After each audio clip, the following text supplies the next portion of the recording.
Hi there, I'm Helen. I'm location leader at Forge Debenham, and I've got a good friend of mine to come and chat to me today. So, hi Dave. Can you hear me? Oh, I lost you there for a second. Can you hear me? I can now, yeah, absolutely. I've just said Loud and clear. I've just said I've got a good friend of mine here. Tell us who you are. It says at the So, bottom of your screen, it says head office. So you're obviously very important. yeah, guess what? I'm on a corporate account. Yeah, I haven't got my own Zoom account yet, so using the work one. But yeah, no, I'm Dave Courteen. Been part of the Forge for about 17 years, and sometimes do a bit of hosting for you. And yeah, just love being part of the Forge community. Great. And like everyone else, you're in lockdown. I know you live with three women. How's it working out for you? Yeah, I'm a bit battered and bruised. So that's partly because I got off the chair awkwardly the other day and so put my back out. But no, it's been fine actually. We've got ourselves into a decent routine now. I think it took about a week or so for us to work out how we were going to make this work. But I think yeah, no, we're pretty cool now. We've got it sussed, and the girls are doing a bit of work, and some play as well with from school. They've got some good work, and Miranda's combining a bit of work with some cooking, which is brilliant. And I'm just yeah, it's been pretty full on for me for the last couple of weeks, but we're getting there slowly. Great. So I know it's been really busy and really full on for you, but not everybody will know what you do. Tell people what your line of business is. Sure, yeah. So I run a business. We operate health clubs and day spas, primarily in hotels, but we have some standalone ones as well, all the way across the country. 27 sites, 450 staff, and obviously, yeah, we were shut down on the 20th of March, pretty much completely. So we went from being a 10 million pound turnover business to a zero turnover business in the space of a one government announcement, really. Which I can't really imagine. What have the consequences been? I mean, what has that looked like for you and for your business? Um, so yeah, we've been going for 33 years. So I've got to be honest. I mean, we knew it was coming. So we're lucky in that we've got a really good sort of trade association that works closely with the Department of Culture, Media and Sport. So we'd been briefed that there was going to be a lockdown coming. We'd been briefed that it was a week away, and actually, so a week further out than it actually was. So we'd obviously started to put some plans in place, but I don't think you can ever really prepare for that. And clearly, yeah, we employ 450 staff, and we pretty much had to furlough everybody. There's four of us left working, and it's really just a case of saying, right, we need some clear decisions to be made here. We've got to make sure we communicate really well with the staff and make them feel valued and part of the team whilst they're actually stood down.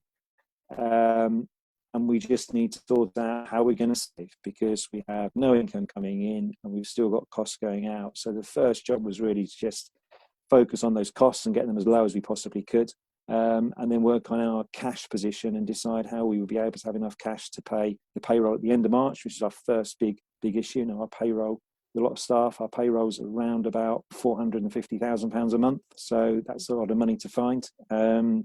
And we've got to do the same again at the end of April, albeit slightly less, because of the furlough.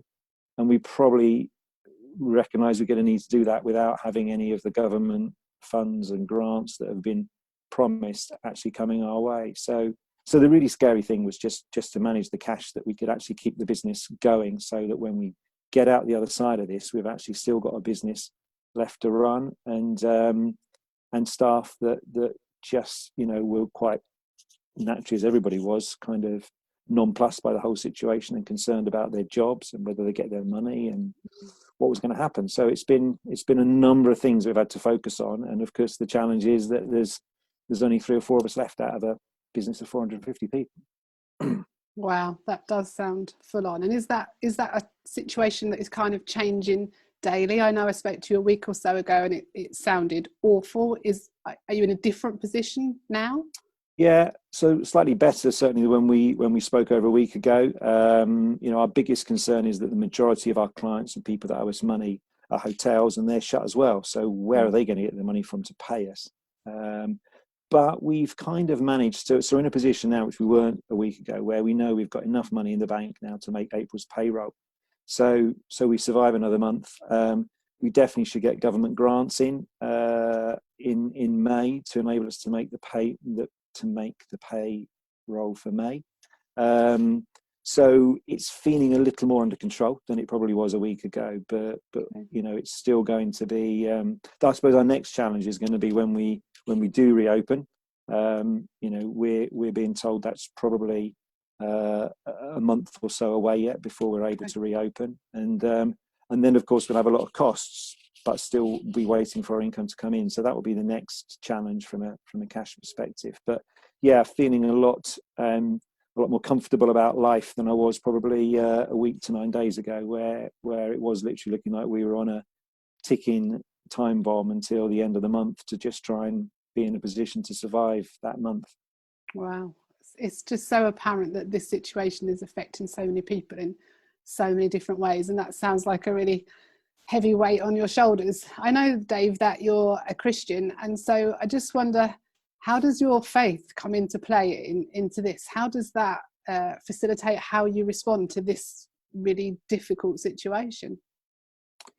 So I think the way it plays in for me is that my faith kind of teaches me that you need to just focus on the things that you can control and influence, and and hand, I suppose, over to God the things that you can't.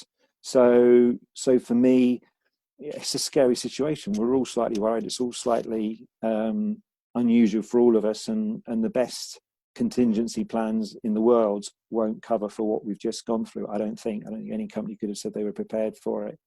I think probably recognizing that therefore I had just to focus on the things that I could control and influence, and just hand the rest of it over to God, and know that He is the ultimate power in all of this, and that He is a force for good, and that He loves us unconditionally. And so I just have to trust that. And so that really helped me to zone in on the things that were really important. Whereas I think, you know, sometimes it's easy to get sidetracked or waylaid or burdened by things that actually, you know, I have no idea how this thing is going to play out. I have no idea when we're going to be able to come out of lockdown. I have no idea what will happen, whether people will feel comfortable coming back into gyms that are sweaty environments where there are lots of people around.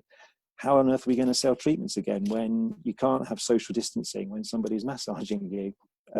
So there were all those things that I don't know what's going to happen when we come out of this, but actually don't worry about that now. The first job is to get through this period of time. And so trusting God, let Him deal with it, with the whole situation, because that's what, and He is a force for good, and just focus on what I can do. And I suppose also I found myself, as always in this situation, praying more than I normally do, and then I feel slightly guilty, and I find myself saying to God, I am so sorry I've not prayed as much as I should have done, but you know what, I'm sending a few up now, and I'd be really grateful if you could listen to them, which I know He always does. So yeah, I suppose that's it really, praying more. And I think the other thing is I do feel there's a lot of people that know me, and associates and people through the Forge community and other networks with Christian organizations that I've got, I have felt really uplifted by prayer from others, and that's felt really, really reassuring and really good too.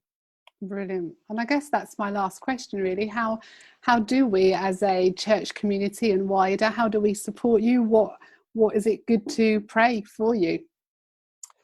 I think I think for me personally, it's just praying for wisdom and strong leadership. You know, it's quite lonely at times, actually, particularly in this situation where I do feel responsible for a lot of people, and because ultimately I am, you know, I'm the one that's got to find the money to pay 450 people, and that at times like this feels a real burden. And I think it's really important as leaders that we set examples. So, you know, I've taken although I'm carrying on working, I'm still only going to take what I would have got as though I'd been furloughed, because I think it's really important that I go through the same as the rest of the staff are going through. And so I think there's a bit about needing to lead by example, and there's a bit about needing to lead well. So I think, yeah, praying for my organization is about praying for me that I show live out the leadership role as God would want me to, and as best I possibly can. And that's great. If people pray that. Yeah, I will, and I'm sure there are many others that will be really happy to do that too. Thank you for giving us your time. I know that you are really busy, and so I'm really grateful that you've spoken to me this afternoon. Before you go, what's your top beauty tip for lockdown? I think it's still make sure that you continue with your good skincare routine. So, make sure that you exfoliate, you moisturize well, and continue with your daily skincare routine, even though you're not going out as much as you used to. And then you'll look youthful forever. Can you not tell? This anti-aging cream works wonders, You should put it on your back. I'm really, that's not recovery, it's anti-aging. I'm actually 76, you'd never know. There you go, you heard it here first, everyone. So great to talk to you, Dave. Thanks so much. Likewise. Cheerio. Bye.